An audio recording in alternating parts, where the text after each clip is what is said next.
할렐루야. 네, 오늘 거룩하고 복된 주일에 주님 앞에 믿음으로 나온 여러분들을 주님의 이름으로 환영하고 축복합니다. 여러분 잘 나오셨습니다. 서로 좀 인사하겠습니다. 주님의 이름으로 사랑하고 축복합니다. 제 옆에 앉아주셔서 감사합니다. 어느 나라든지 또는 어느 시대든지 각 시기마다 또 지역마다 하나님이 쓰시는 사람이 있습니다. 하나님 앞에 쓰임받는 사람들이 있는데 18세기 영국을 대표하는 가장 위대한 전도자, 하나님 앞에 쓰임받았던 사람이 있다면 누구를 들 수 있을까? 그것은 단연코 요한 웨슬레라고 하는 목사님입니다. 이분은 감리교를 시작하신 분이기도 한데 이 옥스퍼드 대학의 교수이기도 했어요. 그러면서 또 목회자이기도 하고 전도자였습니다. 근데 이 요한 웨슬레가 50살쯤 되었을 때, 50살 정도 되었을 때 병이 찾아왔어요. 폐병으로 인해서 거의 죽음 직전까지 갔다가 죽을 줄 알았는데 죽지 않고 살았어요. 하나님께서 은혜를 베풀어 주셔서. 그때 죽음 직전까지 갔을 때, 그때 이 요한 웨슬레가 자기 자신의 그 묘비에 적혀질 그 묘비명을 그가 미리 작성한 적이 있었습니다. 그래서 훗날 그가 세상을 떠났을 때 그 웨슬레가 직접 작성했던 그 묘비명을 거기에 적게 됐는데, 그 묘비명에 스스로 작성했던 첫 문장은 이렇게 시작이 됩니다. 여기 불에서 꺼낸 그을린 나무 요한 웨슬레의 육신이 누워있다. 여기 불에서 꺼낸 그을린 나무 요한 웨슬레의 육신이 누워있다. 요한 웨슬레가 이 불에서 꺼낸 그을린 나무라고 자기 자신을 얘기를 했는데, 이 표현은 스가랴서 3장 2절에서 4절 사이에 말씀에 나옵니다. 거기 말씀의 3장 2절에 보면 하나님께서 스가랴에게 환상을 보여주시면서 성전이 회복될 것을 얘기를 하고 있는데, 그 환상 중에 하나예요. 그 환상에 보면 마귀 사단이 하나님이 택하신 대제사장 여호수아, 그 가나안 땅에 들어갔던 여호수아가 아닙니다. 동명이인이에요. 대제사장 그 여호수아를 마귀 사단이 막 대적을 하고 그 여호수아를 대제사장을 막 비난을 하는 거예요. 하나님이 세우신 하나님의 그 일꾼을. 그러니까 하나님께서 마귀 사탄을 막 책망하시면서 이는 불에서 꺼낸 그슬린 나무다 이렇게 얘기를 합니다. 불에서 꺼낸 그슬린 나무다 그렇게 말씀하시면서 대제사장 여호수아가 입은 그 더러운 옷, 환상 중에 그걸 보여주는 거예요. 그 대제사장 여호수아가 입은 그 더러운 옷을 하나님께서 다 벗겨내시고 아름다운 옷을 입혀주셔요. 대제사장이 아름다운 옷을 입혀주시고 그리고 그 머리에 정결한 관을 딱 쓰여주시는 거예요. 그런 장면이 나오는 그런 내용이 있습니다. 그래서 요한 웨슬레가 그 장면을 굉장히 좋아했다고 그래요.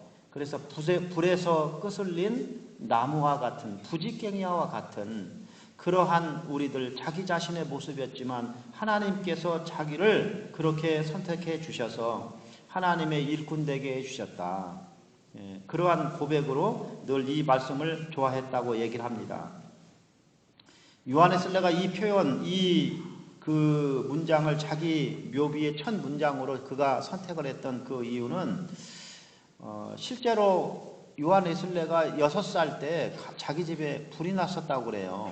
그 불이 나서 그 불 속에서 맨 마지막에 요한 웨슬레 형제들이 19명인가 그래요. 그 엄마가 애를 굉장히 많이 낳았어요. 수산나니까. 굉장히 많은 애를 낳았는데 그 중에 한 명이 요한 웨슬레인 거예요. 근데 다 꺼냈는데 하도 숫자가 많다 보니까 한 명을 놓쳤다 이거예요. 그게 요한 웨슬레가 불에서 못 나온 거예요. 그래서 나중에 그 불길을 뚫고 가서 결국은 이 아이가 이를 구하게 됐는데, 그래서 자기가 어렸을 때를 생각하고 이 표현을 썼을 거다라는 이런 이제 그 해석도 있어요. 한쪽에서는. 그런데 이 요한 웨슬레의 이 생애를 보면 죽음을 앞두고 불에서 꺼낸 그슬린 나무 부지깽이 같은 자기 자신에게 하나님이 평생 베풀어 주신 그 은혜에 대해서 감사하는 그런 마음, 겸손한 마음, 그런 마음으로 바로 이런 그 표현을 쓰지 않았나 싶습니다. 아마 죽음을 앞둔, 죽음이 지금 내 앞에 있다라고 생각한다면 자기 평생을 돌아보면서 자기 자신을 인도하신 하나님 앞에 이러한 감사하는 표현을 할 수밖에 없을 거라는 생각이 들어요. 그런데 여러분, 이러한 감사의 고백이 어찌 요한 웨슬레의 마음뿐이겠습니까? 이 시간 하나님 앞에 예배를 드리는 우리 모두의 마음이 바로 이와 같이 하나님 앞에서 우리가 감사하는 그런 마음이 우리 가운데 넘칠 줄 믿습니다. 우리들 모두는 본래 돌이켜보면 지옥의 아궁이 불 속에서 점점 타들어가던 존재들이었던 거예요. 지옥의 그 아궁이 그 불속을 향해서 점점 타들어가던 존재들이 우리였습니다. 겉으로는 우리들이 멀쩡하고 예쁜 옷을 입고 있지만 그러나 따지고 보면 우리들은 주님을 알지 못했기 때문에 그 죄악의 불구덩이 속에서 더럽고 추한 그런 부직갱이와 같은 그런 모습으로 죽어가던 우리들의 모습이 아니었습니까? 때로는 질병의 그 불에 거슬려서 그래서 상처 많은 모습으로 살아가는 모습들이 바로 우리들의 모습이었습니다. 그런데 하나님께서 그 사랑의 손을 우리에게 내밀어서 그 불구덩이 속에서 우리를 건져내 주셨습니다. 그리고 우리를 대신해서 그 타들어가는 죄악의 불구덩이 속에 또 다른 나무를 대신해서 집어넣었어요. 우리를 대신해서 나무를 집어넣었는데 그 나무가 바로 십자가였던 것입니다. 예수 그리스도의 십자가.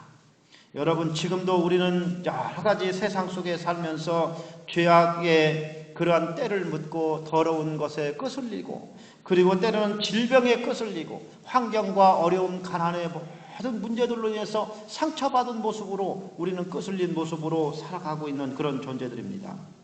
하나님은 불 속에서 꺼낸 그을린 나무처럼 흠 많고 부족한 우리들을 위해 독생자의 피로 우리를 정결케 해 주셨습니다. 그리고 우리에게 아름답고 정결한 성령의 옷을 입혀주시고 부족한 우리들을 하나님께서 불러주셔서 직분자의 옷도 입혀주셨어요. 집사님의 옷을 입혀주시고 권사님의 옷을 입혀주시고 장로님 또는 목회자의 옷을 우리에게 하나님께서 입혀주셨습니다. 그러기에 우리는 십자가의 은혜에 감격해야 되는 것입니다. 그 십자가를 생각하면서 울어야 됩니다. 더 나아가서 주님을 대신해서 아직도 죽음의 불구덩이 죽음 속에서 헤매고 있는 불타고 있는 또 다른 그을린 나무들을 우리는 꺼내줘야 될 사명이 우리에게는 있습니다. 이것이 사랑의 빛을 하나님 앞에 갖는 길입니다. 여러분, 십자가의 은혜를 생각하고 사명을 생각하면서 우리는 날마다 십자가 밑에서 울어야 됩니다. 십자가 앞에서 울어야 돼요. 주님의 영광을 위해서 살아갈 수 있도록 하나님 나에게 건강을 허락하여 주시옵소서. 하나님 나에게 힘 주시옵소서. 하나님 나에게 은혜 주시옵소서. 더욱더 저에게 하나님의 자녀가 될 수 있는 자녀의 권세를 누릴 수 있는 힘을 도하여 달라고 기도해야 돼요. 여러분, 부모들은 자녀의 눈물에 약해요. 자녀를 이길 부모가 없다 그러잖아요. 그런데 그 자녀가 눈물을 흘리면 그 자녀의 그 눈물에 그 마음 약해지지 않는 부모가 없습니다. 특히 어린아이들의 울음은 더욱더 그래요. 오늘도 보니까 어린아이들이 여기 좀 몇 명이 앉아 있는데 어린아이들이 운다. 여러분의 자녀가 운다. 그 눈물을 보면서 아무렇지도 않은 부모는 거의 없어요. 마음이 찢어지게 이게 아픈 겁니다. 오늘 여기 본문 말씀에 보면 하나님 앞에서 울었던 사람들이 있어요. 아브라함의 아내였던 사라의 그 몸종이었던 하갈과 그의 어린 아들 이스마엘입니다. 하갈이라고 하는 여인은 원래 출신이 애굽 출신이에요. 애굽 여인이에요. 이 여인은. 그러니까 이 하갈을 통해서 이 애를 태어난 이 이스마엘이라고 하는 이 애는 쉽게 얘기하면 아브라함에게는 첩의 아들이 되는 거예요. 그런데 이 하갈과 어린 이스마엘이 광야를 방황하면서 그들이 울었어요. 오늘 말씀에 보면 이스라엘의 남부의 광야 지역, 이스라엘 남부 광야 지역을 바란 광야라고 합니다. 그리고 거기에서 약간 사해바다 쪽으로 가면 네게부 사막 광야 지대예요. 다 같은 그런 지역입니다.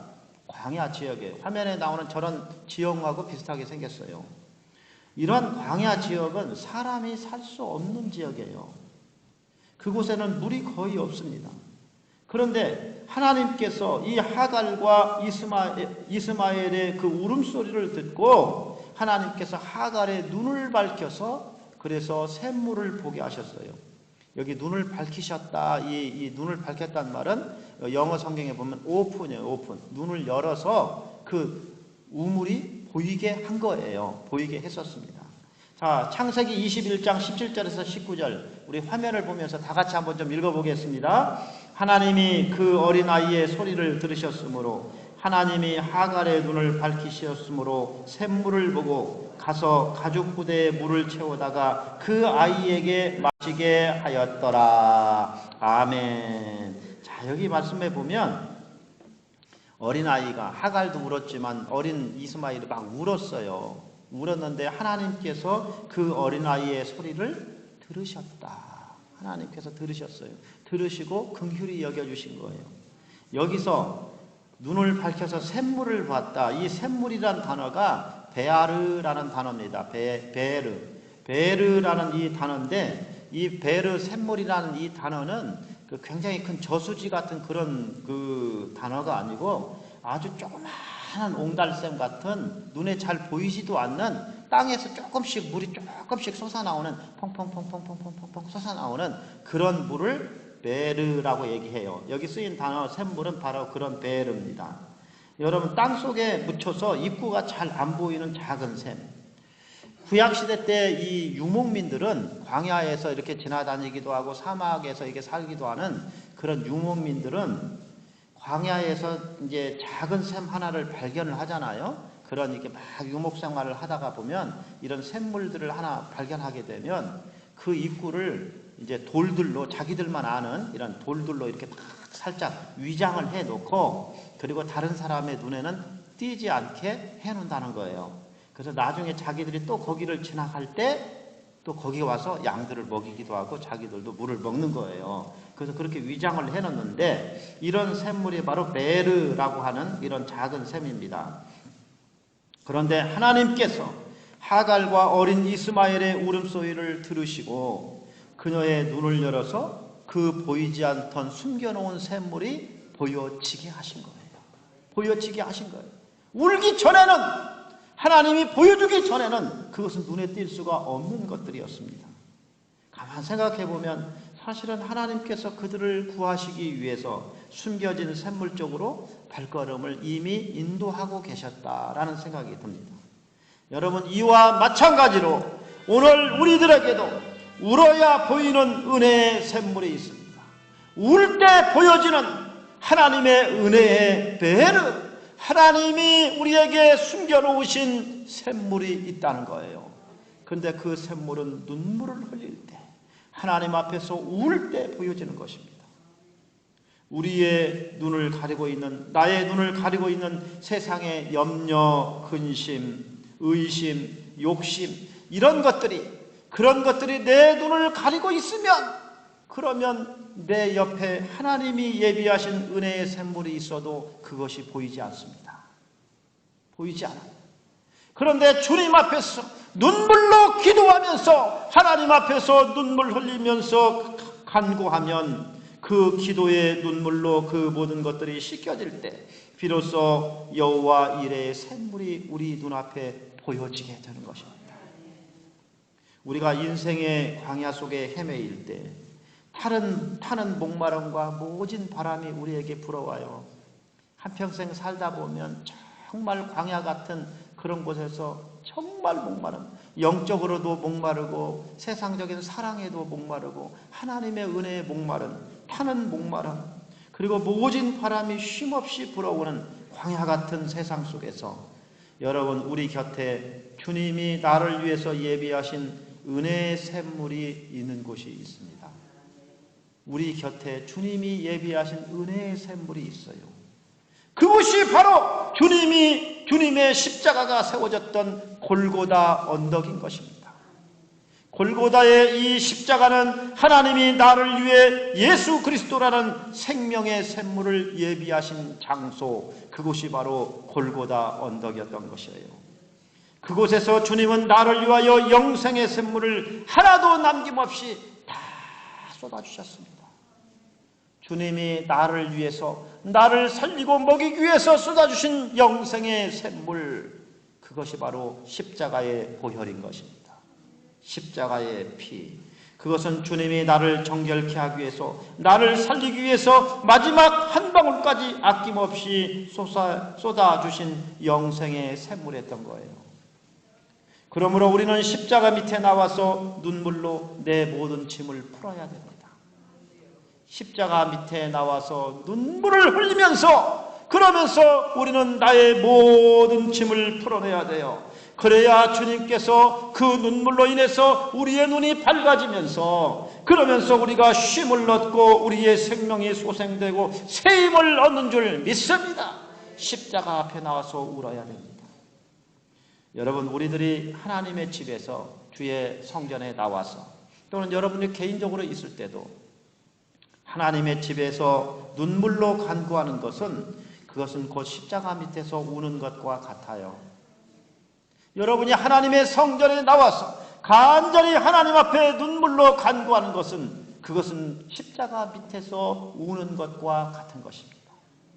주님의 말씀대로 내 집은 만민이 기도하는 집이라. 성전에 나와서 기도하는 것은 십자가 밑에 나와서 우는 것이고, 십자가 밑에 나와서 내 짐을 푸는 것입니다. 이곳에서 우리들 자신을 위해서 울 뿐 아니라 사랑하는 사람들을 위해서 십자가 밑에서 울어야 됩니다. 내 자신을 위해서 울 뿐 아니라 내가 사랑하는 자녀들을 위해서, 가족들을 위해서, 내 사랑하는 일가 친척 형제 자매 친구들을 위해서 우리들이 탄식하면서 울어야 돼요. 그러면 하나님께서 우리의 눈에 모든 의심, 걱정, 눈물, 모든 것들, 내 눈을 가리고 있는 것들을 씻겨주시고 주님의 보혈로 우리를 정결하게 하시고 우리에게 성령의 은사와 은혜들을 하나님께서 옷 입혀주시는 것을 믿으시기를 바랍니다. 여러분, 자신의 그을린 나무 같은 처지를 생각하면서 내가 지금 질병에 끌려 있다, 내가 지금 돈이 없어가지고, 때로는 내가 지금 어려운 문제로 인해서 온갖 것에 내가 시달려서 내가 지금 끌려 있다.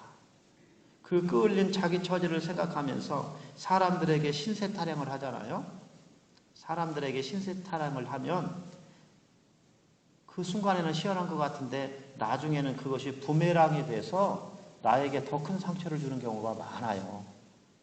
사람들 앞에 신세 타령하면 나중에 그게 부메랑이 돼서 나한테 돌아와가지고, 그래서 나에게 더 큰 상처를 주는 경우가 너무너무 우리에게는 많이 있습니다.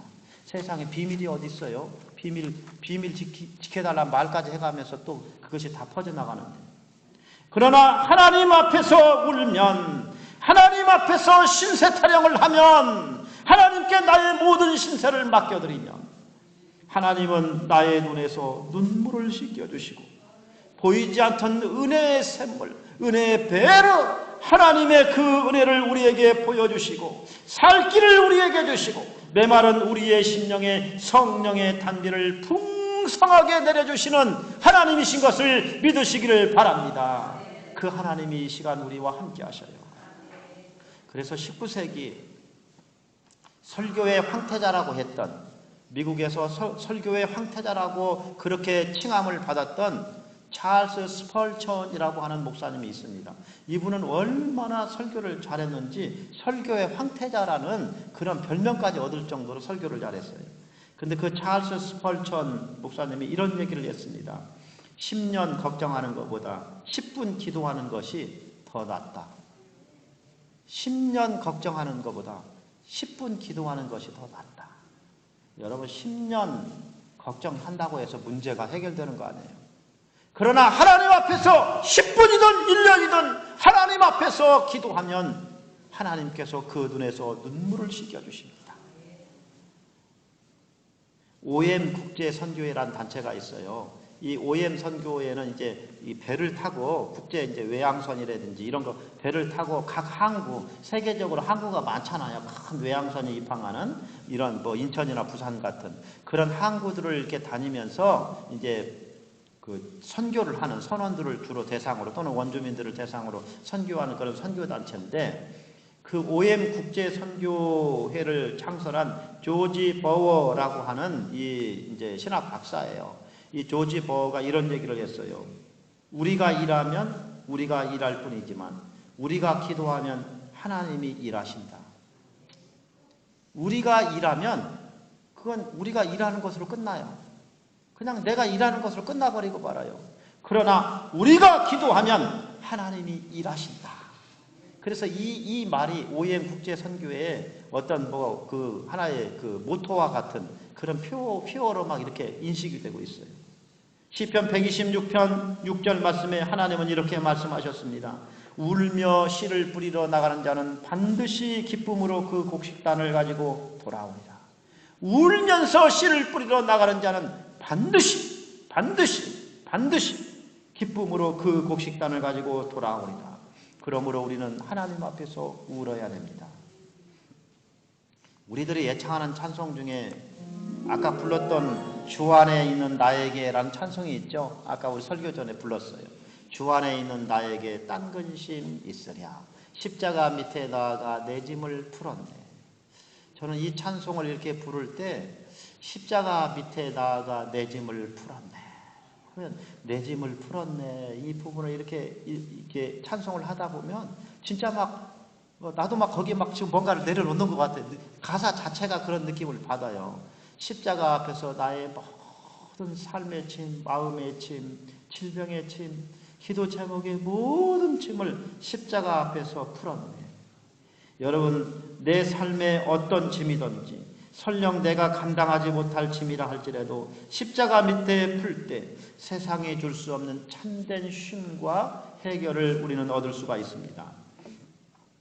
이 찬송을 작사한 분이 누구냐면 엘리자 히윗이라고 하는 여자 선생님이에요. 학교 선생님. 엘리자 히윗이라고 하는 이름을 가진 그런 여자 선생님인데 이 여선생님이 지금부터 한 120여 년 전에 있던 분이에요. 그런데 이분이 어느 날 학교에서 이제 학생들을 지도를 하는데 어떤 불량 학생이 그때나 지금이나 불량 학생들이 있었던 거예요.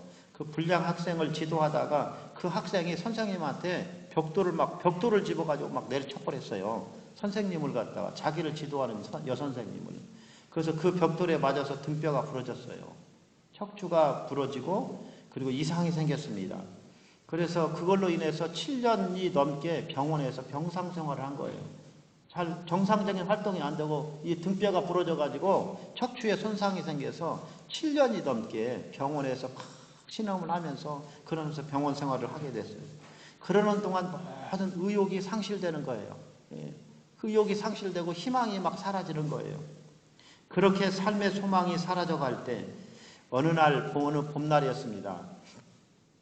이 희윗이 병실에 이렇게 누워 있는데 그 옆에서 흑인 여자 청소부가 청소를 하는 거예요. 청소를 바닥을 이렇게 닦으면서 그러면서 흥얼흥얼 하면서 이 흑인 여성이 찬송가를 부르는 거예요. 하나님 앞에 찬송가를 막 부르니까 이 희윗이 침대에 누워 있다가 짜증 나는 거예요. 자기는 아파 죽겠는데 옆에서 찬송 부르고 있으니까. 그래서 막 뭐가 그렇게 막 좋아가서 그 찬송 부르냐고 막 그러면서 막 그냥 야단을 쳤어요. 그랬더니 이 흑인이 얘기하면서 하나님이 나에게 이런 은혜를 주셨으니 하나님 앞에 어찌 내가 찬양할지 않을 수 있겠냐고 막 이런 얘기를 했어요. 그 얘기를 듣고 이 희윗이 큰 충격을 받았어요. 큰 충격을 받았습니다. 그러면서 그동안 주님을 원망했던 자기 자신을 회개하면서 눈물로 찬송 가사를 적었어요. 그 찬송 가사가 바로 주 안에 있는 나에게 딴 근심 있으랴. 바로 유명한 이 찬송입니다. 주님 십자가 앞에 다 여기 보면은 내 짐을 풀었네. 그러면서 그 푼 다음에 주님을 찬송하면서 할렐루야 할렐루야. 내 앞길 멀고 험해도 나 주님만 따라가리. 지금까지는 내가 주님을 원망하면서 살아왔지만 그러나 지금부터는 짐을 다 주님 앞에 맡기고 이제는 내 앞길 멀고 험해도 나 주님만 따라가겠습니다. 이런 결심을 했던 거예요. 그 이후에 이 고백대로 그녀는 평생 병원을 퇴원한 다음에 주일학교 교사를 했고, 그리고 찬송 작사가로 헌신하면서 인생의 이모작의 시간들을 가장 의미 있게 보냈어요. 주님과 동행하면서. 이 희윗이 이 찬송 말고도 작사한 곡이 우리 찬송가에 더 있습니다.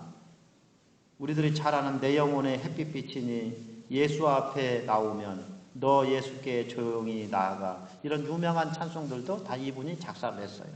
사랑하는 우리 성도 여러분, 주님 앞에서 울어야 눈이 밝아져서 보이는 은총의 샘물들이 우리에게는 있습니다. 십자가의 보혈은 주님이 나를 위해서 친히 흘려주신 주님의 은혜의 샘물인 거예요. 이 생명의 피를 마시는 자마다 영생을 얻고 참된 쉼을 얻을 수가 있습니다. 그러므로 여러분, 주님을 향해서 우리 마음의 두 손을 여러분 번쩍 드시길 바랍니다. 주님을 향해서 내 마음의 두 손을 번쩍 들어야 돼요. 어떤 때는 할 수 있으면 실제로도 자기 손을 들고 기도해도 좋습니다. 손을 든다는 것은 항복을 표시하는 거예요. 손을 드는 것은 항복입니다. 주님, 제가 주님을 향해서 항복합니다.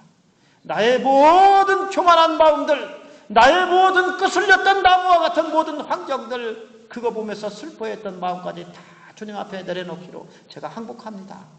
손을 드는 거예요.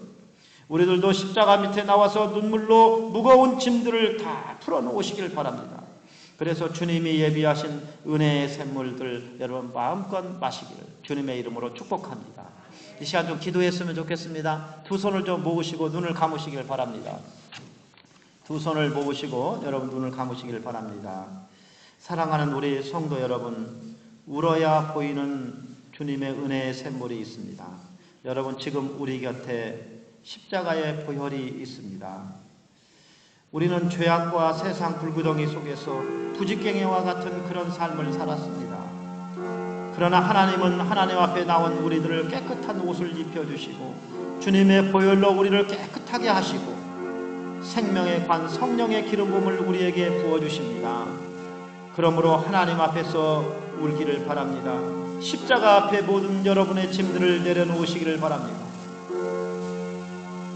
하늘을 나르는 어린 새의 애처로운 울음소리, 그리고 바닷속에 이름 모를 작은 미물의 몸짓까지도 외면하시지 않는 하나님, 애굽 여인 하갈과 어린 이스마엘의 눈물까지 외면하시지 않은 하나님께서 하물며 택하신 자녀들의 눈물을 외면하실 이유가 없습니다. 여러분, 이 시간 기도할 때 이제는 하나님 앞에 기도하면서 주님과만 동행하면서 주님의 일을 하겠다고 결심하시기를 바랍니다.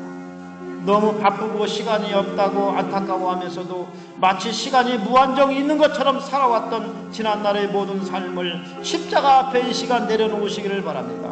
주님, 주님의 피로 저를 정결케 하소서. 성령의 옷을 입혀주옵소서. 다 같이 합심하여 기도하겠습니다. 할렐루야, 할렐루야, 할렐루야. 아버지 감사합니다. 아버지 감사합니다.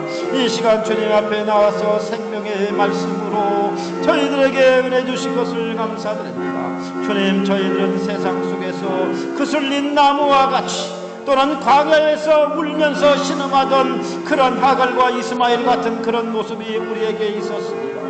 그러나 하나님께서 우리의 울음소리, 우리를 불쌍히 여겨주셔서 예수 그리스도 독생자를 이 땅에 보내주셨으니 우리가 그 십자가 밑에 나가 울게 하여 주시옵소서. 주님 앞에 나와서 울면서 부르짖을 때 주의 보혈로 저희를 깨끗하게 하여 주시옵시고 저희 눈에 눈물을 씻겨주시고 하나님이 우리를 위하여 예비하신 은혜와 은총들, 은혜의 샘물이 보여지게 하여 주시옵소서.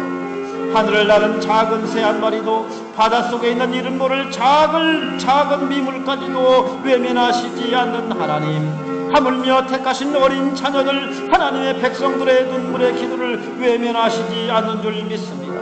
주님, 이 시간 주의 보혈로 저희를 정결케 하여 주시옵소서. 저희들 한 사람 한 사람에게 성령의 은사의 옷들을 입혀 주시옵소서. 질병의 문제를 깨끗하게 해결하여 주시옵소서. 기도의 제목에 응답하여 주시옵소서. 지혜와 명철을 더하여 주시옵소서. 자녀들의 나가는 앞길에 진로의 문들을 열어 주시옵소서.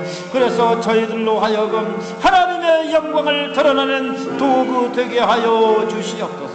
남은 생에는 주님만 바라보며 주님과만 동행하는 저희들 되게 하여 주시옵소서. 그렇게 되기를 원하며 예수님의 이름으로 기도하옵나이다. 아멘.